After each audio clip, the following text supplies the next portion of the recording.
Okay. And people saying hi in the chat, that's great. Hello, everyone. Hello. Okay, well, let's begin. It's 1:30, and I'd just like to welcome you both on behalf of TESOL-SPAIN and all of the participants who are here and who've joined us and who may be watching this later on, because remember that this session is going to be recorded. Just a quick word to the participants. There will be a moment where you might be invited to open your camera, open your microphone to join in. Remember that this is being recorded, and if you don't want to appear, please don't turn your camera on, okay? And please don't leave your microphone on during the session, but I can mute you, okay, if there's a lot of noise from your dog or whatever it might be. Just say thank you very much to Sandra, Guadalupe, Ojeda, and María, Eugenia, Ianiro, who are teacher trainers in Argentina, and they're going to talk about motivation and pronunciation. So I'm not going to spend any more time introducing you. Please introduce yourselves as much as you wish, and anything that you need, I'm here, and you just shout and I'll turn myself back on again. So thank you very much. Looking forward to your talk.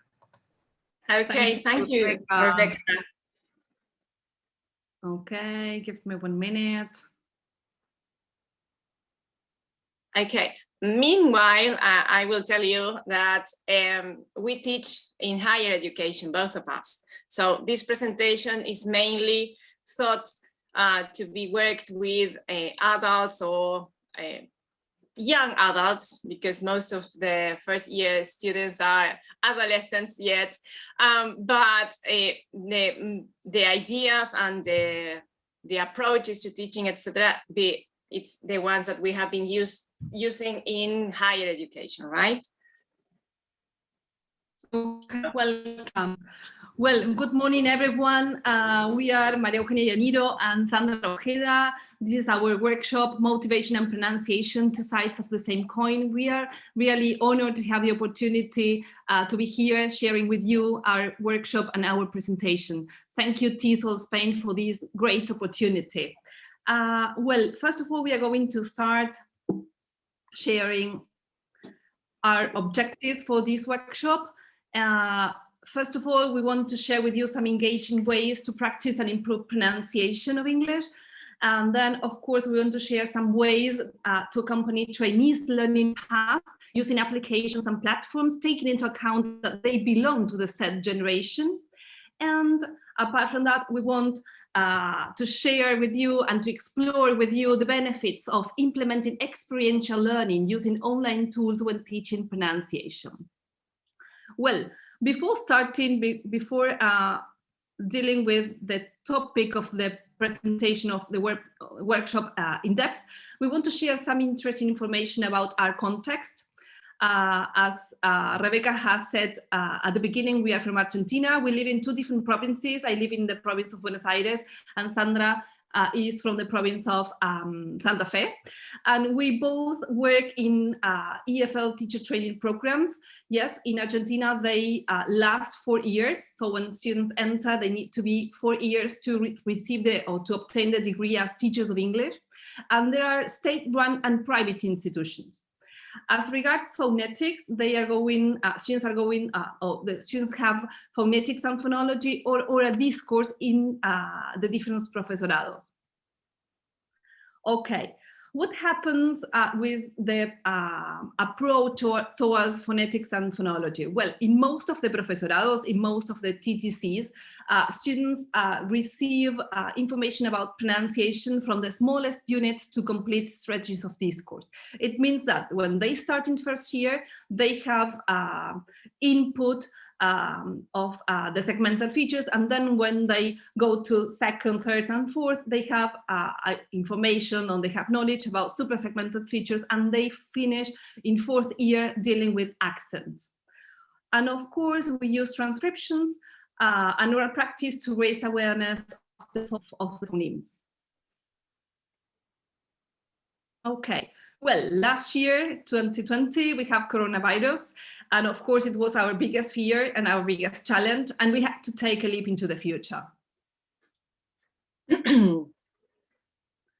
Well, as I suppose that you are going to agree with us that coronavirus has changed our teaching approaches to phonetics and towards pronunciation.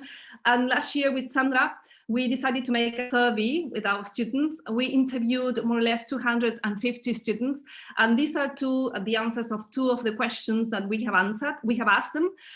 One of the questions was about was to obtain information from students about their views on virtual learning, and this is really interesting because most of the students, almost 52% of the population of the students interviewed considered virtual learning difficult, while 32 more or less percent of the population considered not too difficult.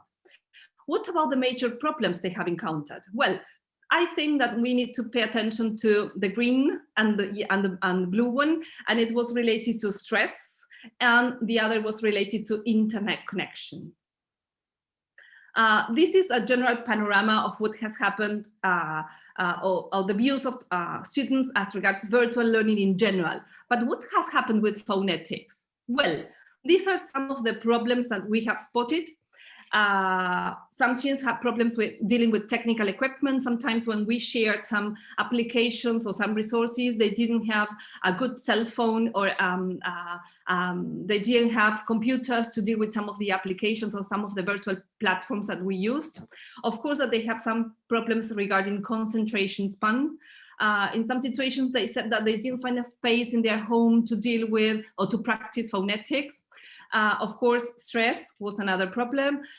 In some cases, students were really demotivated or unmotivated at all because they were forced to to go in online. Sorry, I moved the mouse. Sorry, and of course that the most important problems. I think that we can say that two were the most important ones. It was this one. Less exposure to the target language and less interpersonal communication. They needed being in contact with their students and teachers. Okay, so what have we done? What did we do, Sandra? Okay. As regards facing these problems, we try to adjust the sails, as this talk mentions, and we decided to go towards a pandemic pedagogy and thinking about and reflecting about all the different approaches. We decided to provide experiential learning using ICT because it had two objectives. One was that students really have the opportunity to work with ICT, to learn how to use ICT, and also to use it and reflect upon all those applications and activities in order to use them as future teachers, because we have to remember that we are training future teachers. So they need to experience these pedagogies so that they can apply it later. We decided to involve our students using games and songs and challenges on social media, use project work, and foster cross-curricular work. And we included one quote by Barry that says that teacher trainers should incorporate an awareness raising activity where trainees actively focus on their experiences and also can reflect upon them. Okay, this is very important because we also teach didactics, or we work in the practicum, and we see that students are not really creative because they are exposed to a traditional learning in the teacher training program, and we are trying to change that. Coronavirus forced us to do that. Okay, so Eugenia is going to share some of the platforms we have used in 2020 with our students in order to organize the subjects, right? I'm going to talk about this really quickly so that you have an idea of how we worked. We were free to choose any kind of platform, okay? But we decided to use these three. The Infot is the one provided by the government. Moodle Cloud has a free version and a paid version, and Moodle Cloud and Infot are quite similar because you have the opportunity to create your own content, post videos, You can go to the next slide, María Eugenia, and write your lessons and post them. And you can keep a record of students, because you can leave tests there, and they have their own marks when they finish, and you can really have an organized content there, because in some other platforms it's not that easy. The other one that we have used is Edmodo, and this has a very friendly interface. It's similar to Facebook. It works in that way, and you can also organize the content, and students and teachers post the different lessons and follow the threads of the information. Okay. This is the one given by the government. It's really good, very similar to Moodle Cloud. You have to learn how to use it. It's not that easy, but with some training and tutorials, you can do whatever you want. Again, you can keep a track of your students, their performances, and all the content that you have left there. Okay, now Eugenia is going to share with us some resources that have helped us as teachers and our students during this process. Well, the first resource that we have found very interesting is this online dictionary to look up for names. Of course, I think that you are going to agree with us that sometimes students ask about famous people, the name of famous people, how to pronounce the name of famous people, or some brands, and we don't know. Well, here in Inogolo, you can look up for those names. Another resource that we find really interesting is this website. It is called To Phonetics, and here you can turn ordinary spelling into phonetic symbols. Here you paste ordinary spelling, you paste the test, then you can choose British or American pronunciation. You also have the opportunity to choose to show weak forms or not, and then you press show transcription and you have the transcription done. Of course, there can be some mistakes, but you can just adjust it and it is okay. This is really great because you know that as phoneticians, sometimes when we prepare tests or when we make worksheets for our students, this takes time. So this can help you save time. Another resource, and this is great for me, it is Elsa Speak. This application is an online application to practice pronunciation. It has two versions. You have the free version, and of course you have the pro version. We have been using with Sandra the free version, and it is great. You can find different topics. For example, here you have consonant clusters, or you can ask students to practice a specific phoneme. And okay, the Elsa Speaks. Elsa produces a message, and then you have the opportunity to repeat, and then after that Elsa corrects you. So you have, or students have feedback from Elsa, and you can know, and students can know how native-like they have been. So this is really interesting. Another website which is interesting is the online keyboard to type phonetics transcriptions in the IPA. I think that this is really interesting because you can type in phonetics, and then you can also add diacritics. So for example, if you want students to practice aspects of connected speech, you can ask them to add link in ya, link in wa, link in ra, for example. So this is also interesting. And then we have Audacity. Sandra, what can you say about Audacity? Okay, if you want to improve your pronunciation, this is another program that you can use. It's free and you can download it from internet. And once you have it in your laptop or computer, you have just to upload a video or a song or an audio that you want to practice. You play it, then you can silence it and record yourself.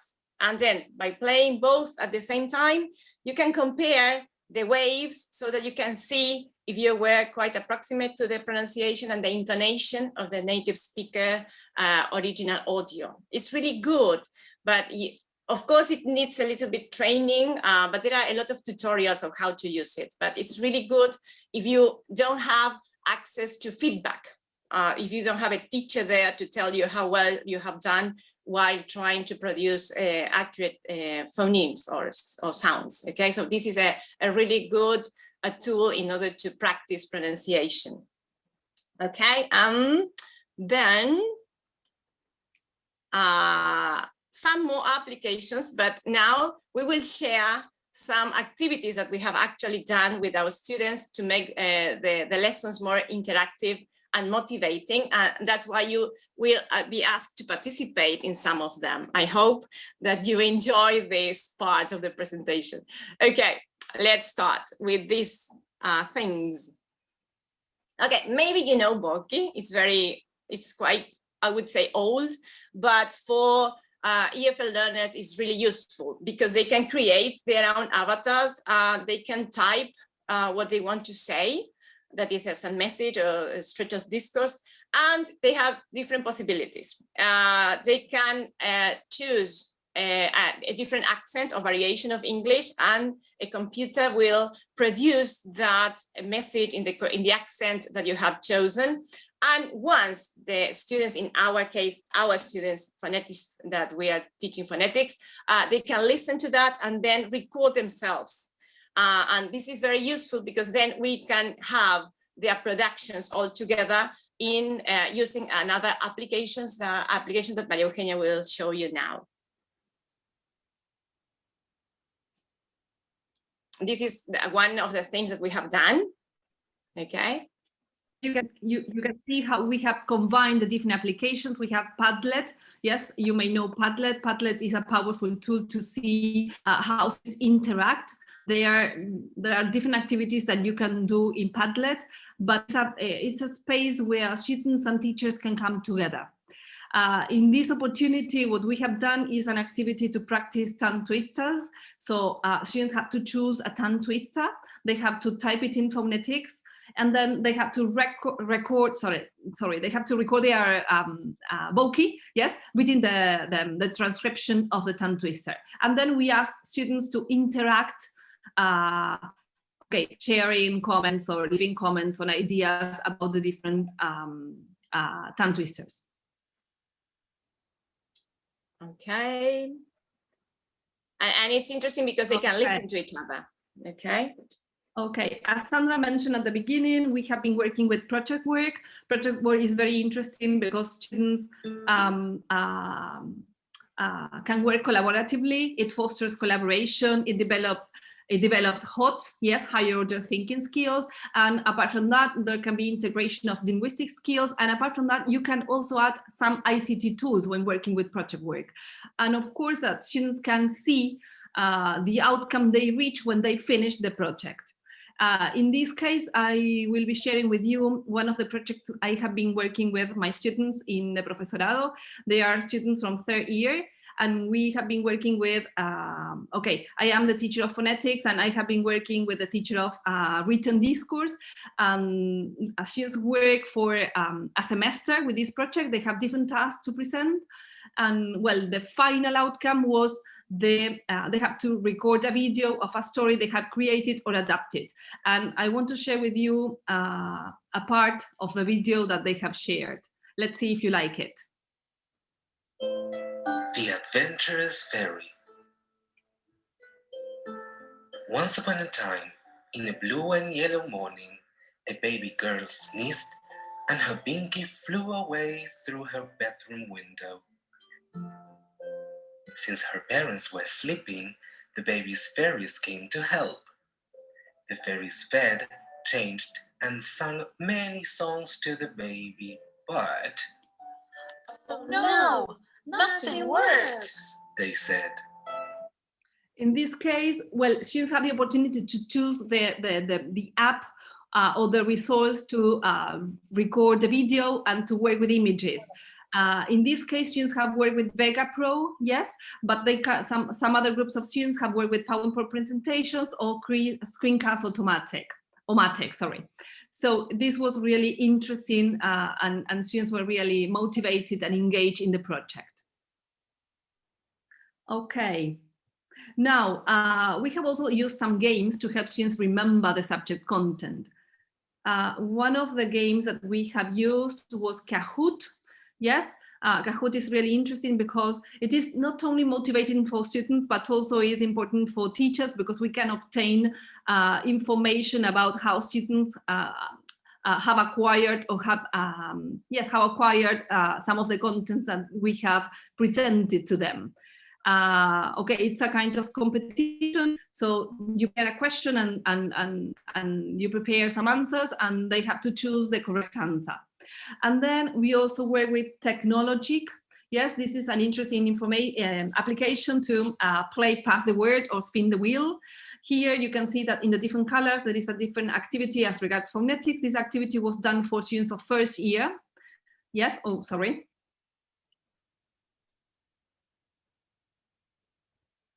Okay. I will press and you can see how it works. So here they spin the wheel, and when it stops, they have to read. For example, here it says read aloud, lived, wanted, and cooked. So you check the pronunciation of the ending of ed. Yes? Okay.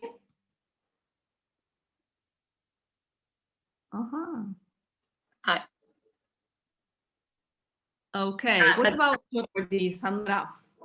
Okay, it's similar to the one that María Eugenia mentioned before, because it works with a PowerPoint presentation. And in the links that we shared, you can download them and make your own presentations according to the content that you want to work with. In this case, you know the game. Students choose the points that they want to get, the amount, the category, and then if they get the answer right, they get the points. The thing is, you can use this in a synchronous lesson, playing with them during your lesson, or you can share the presentation and they can play at home alone, mainly because, as we said before, they belong to the Z generation. And I remember one student came last year and told me, teacher, do you have any games I can play in order to learn the content? Because I cannot read the theory, I forget. So we have decided to incorporate all these games so that they can learn in a different way. And we are adjusting our teaching approaches in higher education because our students are different, okay? Let's see the next one. You have the links there, Rebecca. I think that she's sharing all the links so that you can check them later. This is another website and app that many teachers have been using during the last few months. It's called Redwall, and you have different games that you can prepare. You just upload the information and the application prepares or creates the different games that you select. There is a free version and a paid version, of course. But with a free version, you can do a lot of things. So in order for you to see how you can work with this, in case you haven't, we have 2 links there. And we would like to invite you to play. This is very short, and it would be about content that students in the first year work with in the first lesson. So it could be, it is quite simple, we think. Would you like to try it? Yes? You can try them out, and you can post a message in a comment in the chat. Yes, and Rebecca is going to read the messages. Yes, because we cannot listen to you. So, or if you have any problems, you can tell us. There People are 2. like to. Okay. Are you there? Okay.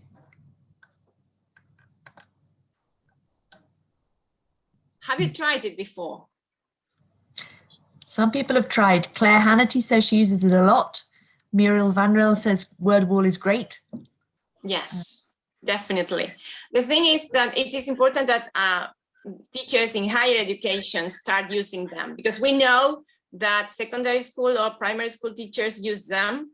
But the thing is that at least in our teacher training program, because we are preparing trainee teachers, so they have to have a knowledge of the kind of activities that students at secondary school need. or the ones that are better, or the applications that they will have to use. And from our experience, teachers at teacher training colleges don't use much of these kind of games or applications. And that's the thing we want to change, or start changing at least. Here. Have you finished? Let's see. Nefti says, I did it. Andrea says, very useful. Very good. Okay. Yeah. You have to think that teenagers are going to work with these kind of activities because they are 18 or 19 years old when they start the teacher training college. This is we think it is a really motivating way of mixing theory and games and motivation. Maybe you have problems with the sounds because it didn't work, and we couldn't fix it for the presentation today. But you have that opportunity, okay? If you are trying to listen to the sound, I forgot to tell you that it doesn't work because we couldn't upload it. But you can. If you have more time, you can prepare your activities and upload the audio. It works, okay. But we were not lucky. Perhaps we can continue with the following slide. Yes. I think that most of you have finished. And this is a quite new one for us. It's called Deck Toys. And it's an application that you can use to create escape rooms. We know that there are other ones that you can use, such as Genially or Google Docs, Google Forms. But this one is a really good one because it's everything there. It's like you have your own platform and you have a record of your students. And I will share with you later while you are playing, because now you will play again, the way that the teacher can have a look at the students playing at the same time if you have a synchronous lesson. Students can play on their own in an asynchronous lesson or with you all together, and you can see them actually playing in case they have problems, because you know that they have to escape this.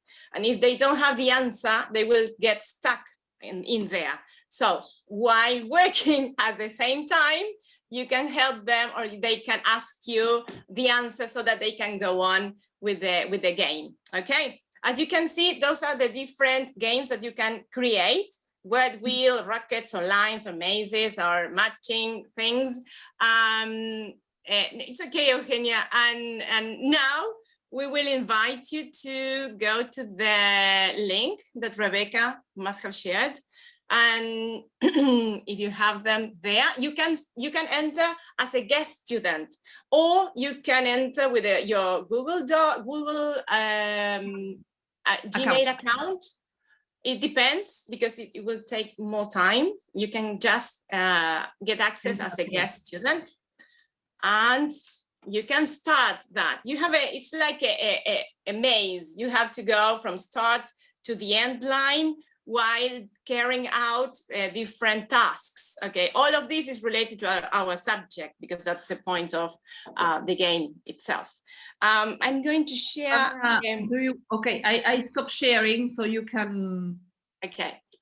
Yes, I will show you how I can see you playing if you are there. Let's see. If someone has entered. 20 players. Okay, are you there? I'm refresh. Ah, yes, I can see you here. Sorry.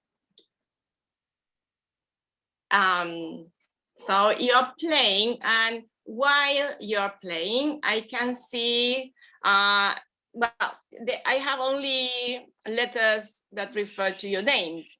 CT or FB or GB or NF.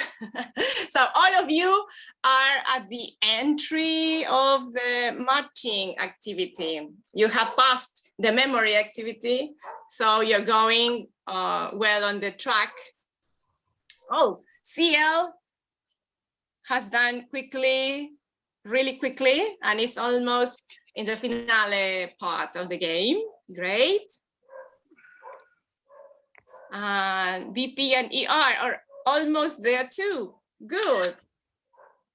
I think I found this game really, really motivating and enjoying. I like it a lot. And you, of course, as I told you, you can create your own, and you can import different quizzes from quizzes, for example. Quizzes, and they are from Quizlet. If you prepare an activity in Quizlet, you can import it here and create it as a game. And I think that's great. You just, of course, watch some tutorials how to do it, but it's really easy. And in the finale, you have to answer some question or just write some words and click the arrow that's on your right, please. That's the way you get out of the maze or the game. Okay.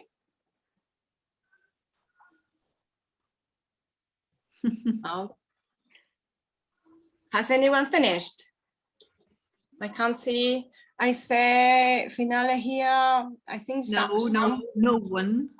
No one. Victoria Pascual has finished. Whoa. Okay, great. So she must be the winner.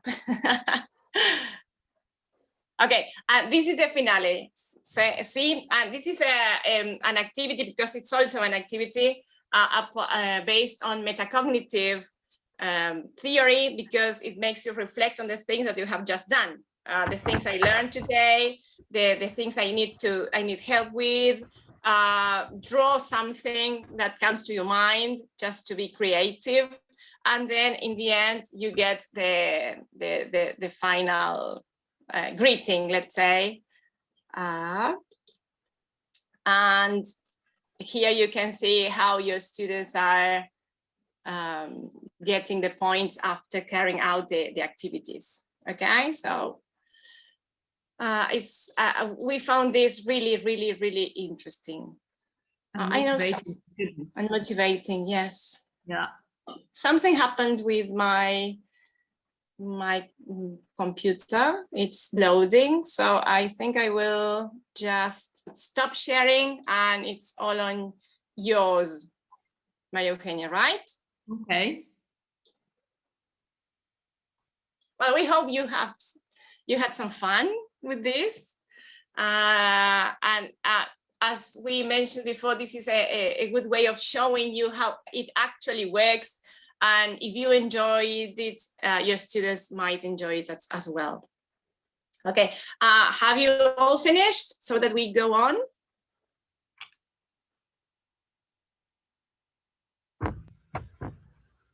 Rebecca, do you have any information? I don't know if people have finished, but they're saying it's useful, it's brilliant, it's cool. They're enjoying it. Okay. If you haven't finished, you can access the game later because it's free, and you have the link there. And we will go on with the presentation because we have other things to do. Okay. We are really happy that you find it useful. They're enjoying it. Okay. Great. Well, this is... Yeah, definitely. I've seen minutes before. Yes, that was the screen I showed you, that you can see how your students are actually doing at the same time that they are playing, so you can help them later if they get stuck in the game. Okay, another activity or another strategy that you can implement with your students when dealing with phonetics is to use to make social media challenges. Here we have shared 2 different challenges that we have prepared for you. One is a quote challenge. So here there is a phrase in phonetics, yes, a text. And well, the question is, who is the author of this quote, and do you agree with him? So there is interaction with the students, and they use social media, in this case, Instagram, yes? And here you have a song challenge. Well, there is a part of a song, and they have to write what is the name of the song and which word comes to your mind when you listen to the song, yes? Yes. So this is something interesting to work or to do with your students. I don't know if we are not going to do it now, but you can do it. Then we are going to share our Instagram profile with Sandra, and if you want, you can try later. Yes. I think that we are short of time. Okay. And then another resource that you can implement with your students in the subject is to use live worksheets. They are really interesting. This is a really interesting resource or application that you can use, and you can make your documents, your worksheets interactive. There are different kinds of activities that you can do. For example, students can fill in the blanks. There can be drop and drag, matching. There are different kinds of strategies that you can add into the live worksheets. And okay. Wait a minute. As you can see, we have been working with transcriptions because we want our students to have an awareness of how to match, let's say, the symbols and the phonemes, because we have been having problems with that. Students don't get this, they cannot relate, or they have problems in relating the symbol and the sound. Maybe because of last year's problems with internet connection and the coronavirus situation, but that's why we have been working with transcription so much, okay? Okay, well. And last but not least, wait a minute. Okay. Wait. Yes, pause it. This is another way. Oh, what happened? Wait a minute. Another way of working with songs, because the idea of this talk was to show you how to work with songs in phonetics. And, and as I mentioned before, we have been using a lot of transcription, but because of the problems that our students have encountered, right? And well, if we will show you a video on how to create your own karaoke songs, in this case with transcriptions, because there are many programs that you can use in order to create karaoke songs, but none of them, or at least the ones I have tried, accept phonetic symbols. So it was a problem for us. We wanted our students to have fun listening to songs, to start reading transcriptions while listening to the songs, but we didn't know why until we got it. We got this idea using this program that is Camtasia. It is paid, but you can download a free trial for a month and work a lot and try to do as many songs as you can. And we will show you the things that we have done. So, go back. And we have karaoke sessions with our students. There is a photograph because every now and then we used to get together and have karaoke sessions at the teacher training program, and we had a lot of fun. Last year we couldn't, so we posted some of the videos so that they could rehearse at home and practice, okay? If you want, you can unmute and have a sort of karaoke session here. But we need to, it's very short. It's very short, so you won't have to sing the whole song. It's just a bit, okay? And you know the song. In my case, I never remember the lyrics of songs. That's why I love karaoke sessions. It's the only way I can sing. I can actually sing. But if you know the lyrics, you will just sing it from by reminding it. Okay. So let's start. Okay.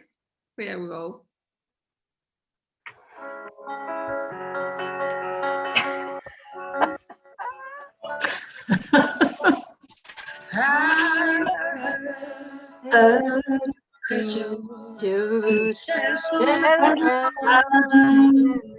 found a girl and you married now. I've heard that your Dreams true. she came within. Do you think?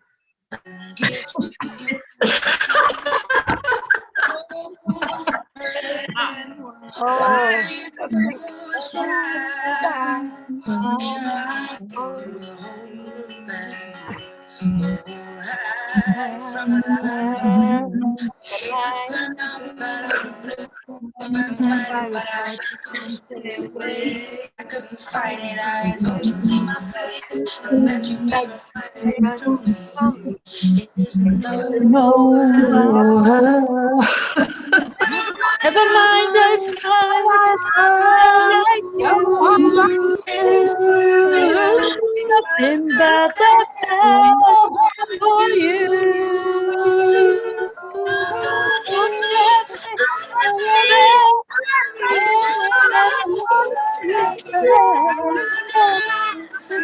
Love, sometimes it hurts me so.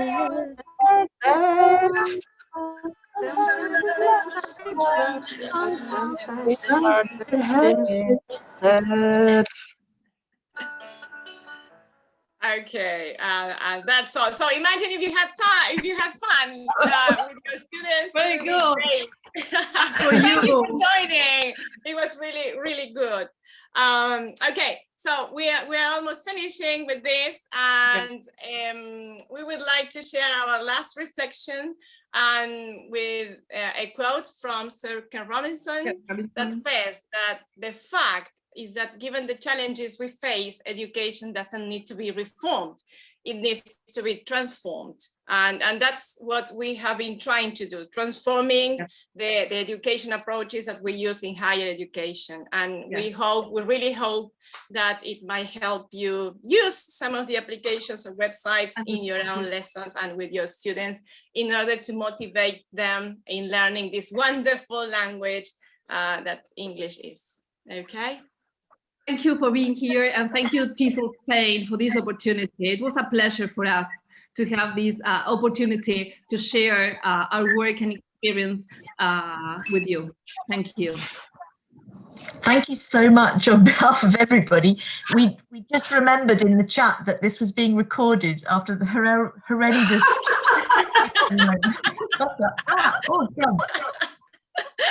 That was great fun. That was great fun.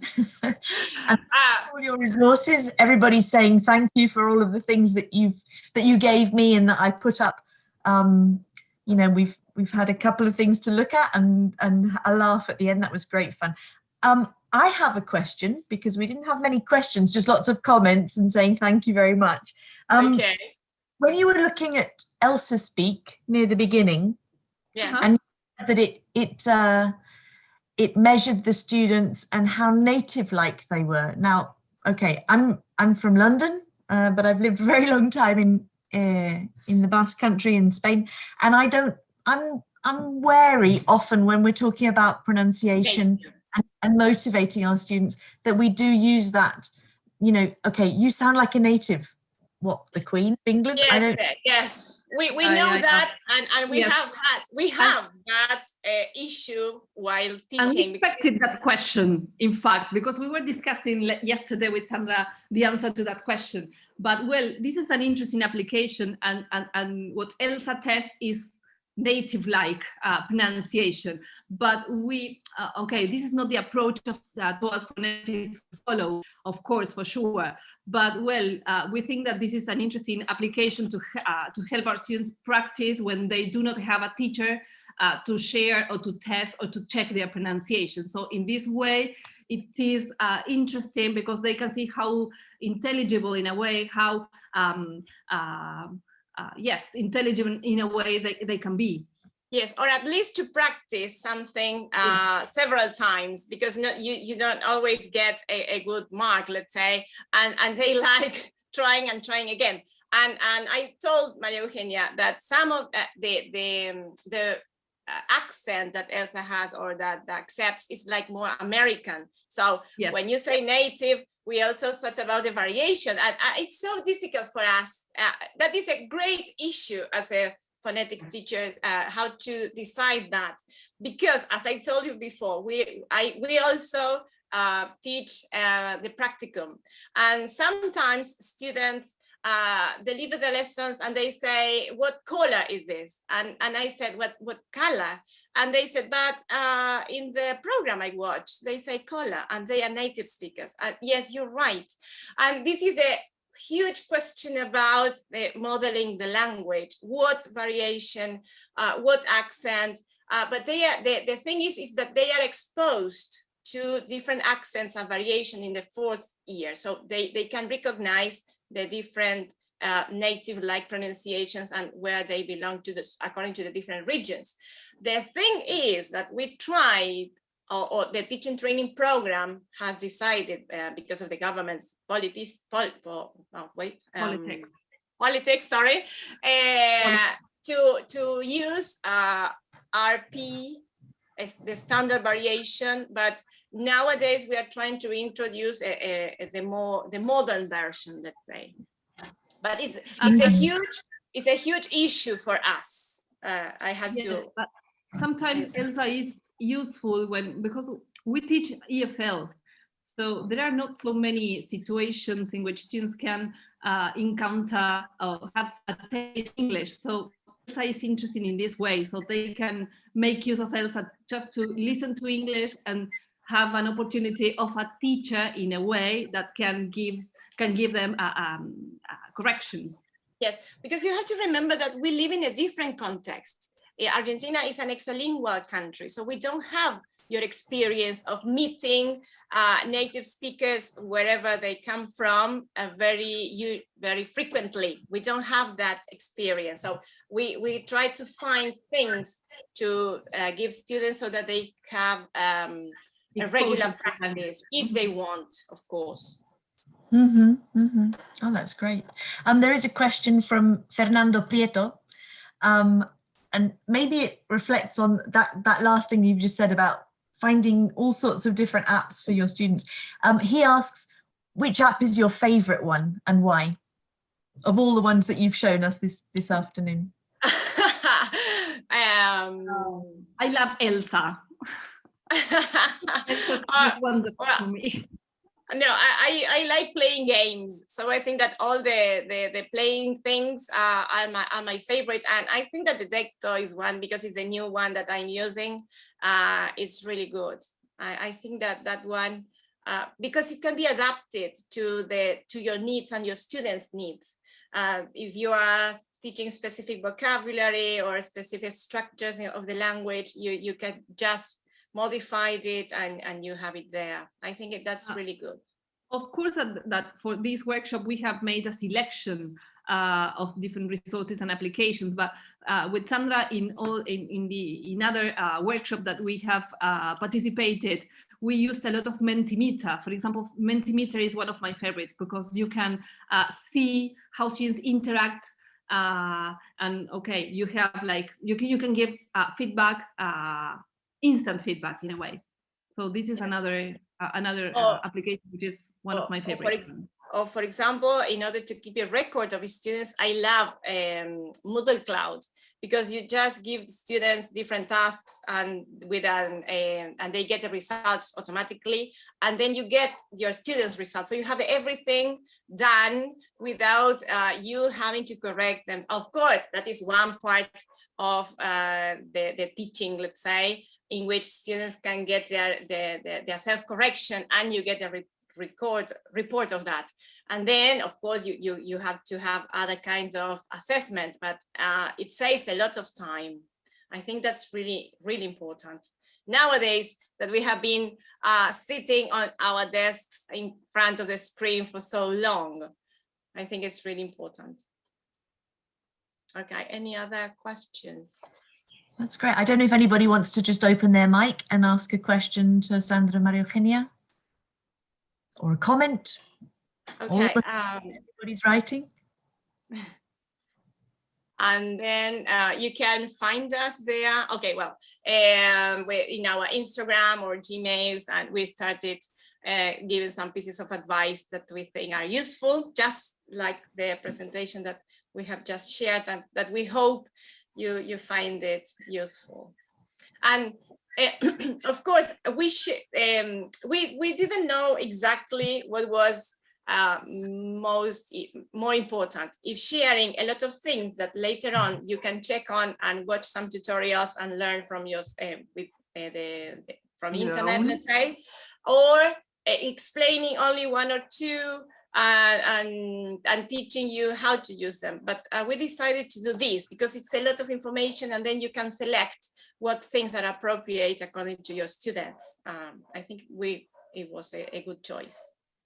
I think so. I think that's the message in the Q&A, that people are saying thank you for so many tools. Jacqueline Kowalski saying good choice, that it was a great, yes, definitely what you've just done was great. Lots and lots of ideas for us to go away, maybe after some lunch or something like that. Come back and play with it. I'm definitely going back into that maze because I didn't have time to get any further than that. Okay.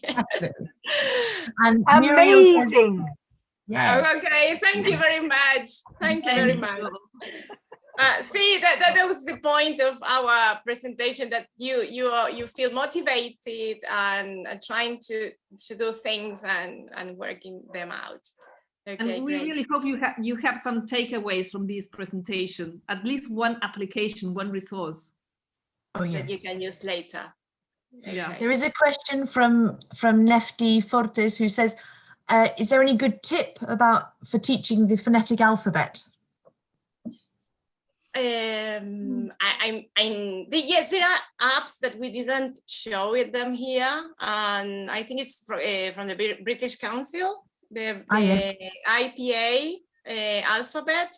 That you just download it in your phones, or you can use it on the website. And you click interesting. And you click on each of the symbols or the vowels or the consonants, and you have the sound. So maybe they can produce that.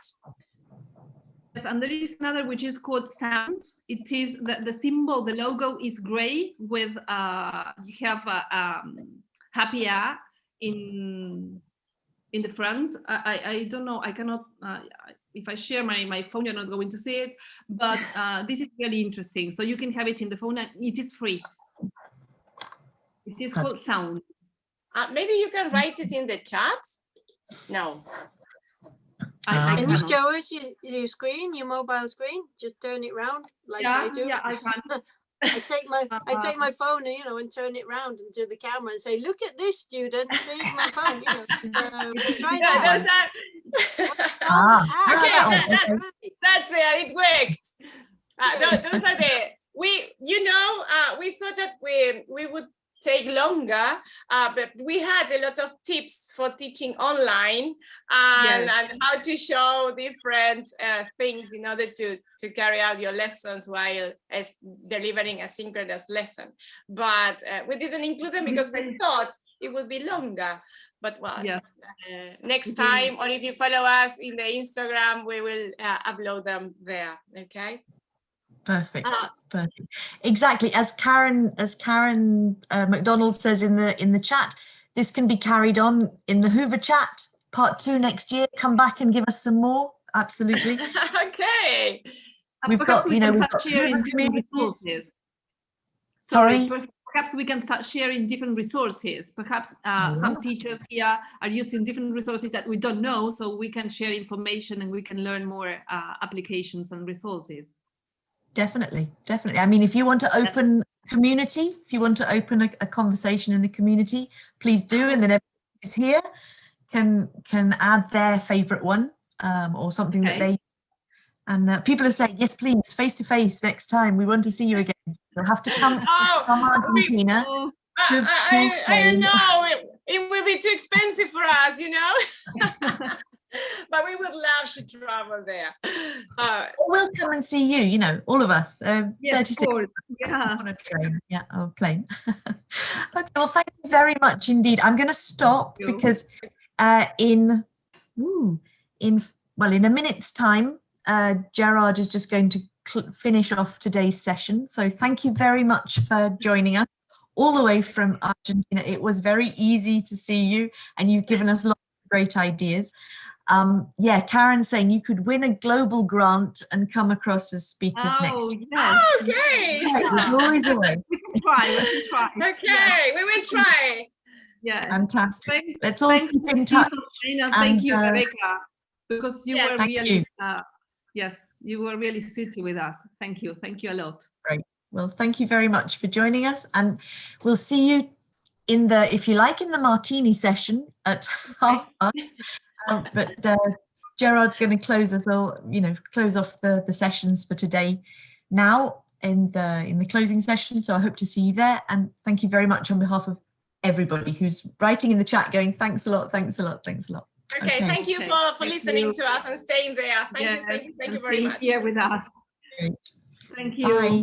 Goodbye. Bye. Bye.